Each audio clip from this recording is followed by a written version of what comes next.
এবারে নিষিদ্ধ হচ্ছে ইমরান খানের পিটিআই। পাকিস্তানের দুই প্রাদেশিক পরিষদ থেকে এলো কঠিন প্রস্তাব। পাকিস্তানের রাজনৈতিক অঙ্গন থেকে সাবেক প্রধানমন্ত্রী ইমরান খানের দল তেহরিক-ই ইনসাফকে নিষিদ্ধের দাবি জানিয়েছে পাঞ্জাবের প্রাদেশিক পরিষদের প্রস্তাব এসেছে। এর আগে বৃহস্পতিবার বেলুচিস্তানে একই ধরনের প্রস্তাব এসেছে। পাঞ্জাবের প্রাদেশিক পরিষদের সদস্য রানা মোহাম্মদ ফায়াজ পরিষদের সচিবালয়ের কাছে এই প্রস্তাব জমা দেন। কিন্তু কি আছে সেই প্রস্তাবে? এবার কি তবে সত্যি নিষিদ্ধ হচ্ছে ইমরান খানের পিটিআই? তা নিয়েই বিস্তারিত থাকছে আজকের প্রতিবেদনের বাকি অংশে।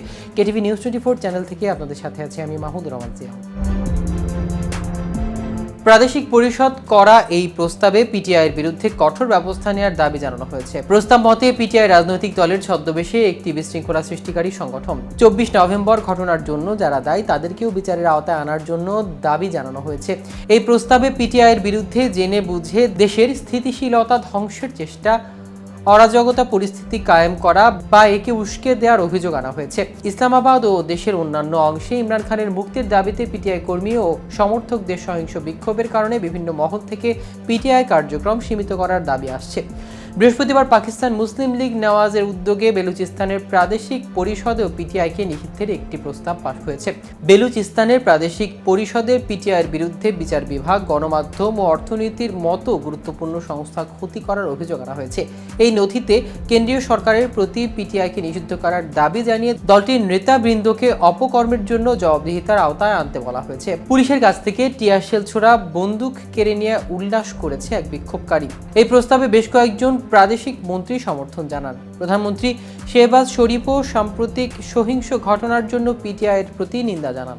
বৃহস্পতিবার দেশের আইন শৃঙ্খলা পরিস্থিতি পর্যালোচনা করার জন্য একটি উচ্চ পর্যায়ের বৈঠকে অংশ নেন শেহবাজ। সেখানে তিনি ভবিষ্যতে যে কোনো দাঙ্গা প্রতিরোধ ও প্রতিহত করার জন্য একটি পৃথক পেশাদার বাহিনী গঠনের নির্দেশ দেন। শেহবাজ দাবি করেন ইমরানকে মুক্ত করতে আইনি পথে না হেঁটে দেশের বিভিন্ন অংশে অরাজকতা ছড়ানোর উদ্দেশ্যে ইসলামাবাদের উদ্দেশ্যে পদযাত্রার আয়োজন করেছে। তিনি জানান পিটিআই এসব কার্যক্রমে দেশের কোটি কোটি রুপি ক্ষতি হয়েছে। ইসলামাবাদের পিটিআইয়ের বিক্ষোভে ব্যাপক গোলযোগ সৃষ্টি হয়। সরকারি বাহিনীগুলো দমন পীড়ন অভিযানের মধ্যে এক পর্যায়ে বাধ্য হয়ে বিক্ষোভ প্রত্যাহার করেছে দলটি। মোট 1151 জন বিক্ষোভকারীকে গ্রেফতার করা হয়েছে, যাদের মধ্যে 64 জন আফগান নাগরিকও আছেন। কর্তৃপক্ষ বলেছেন আফগানদের কাছ থেকে বল বিয়ারিং ও কাঁটাযুক্ত মুগুরের মতো অস্ত্র উদ্ধার করা হয়েছে। পিটিআইয়ের নেতা সালমান আকরাম রাজা দাবি করেছেন বিক্ষোভে 20 জন নিহত হয়েছেন, তবে কর্তৃপক্ষ এই দাবি নাকচ করেছে।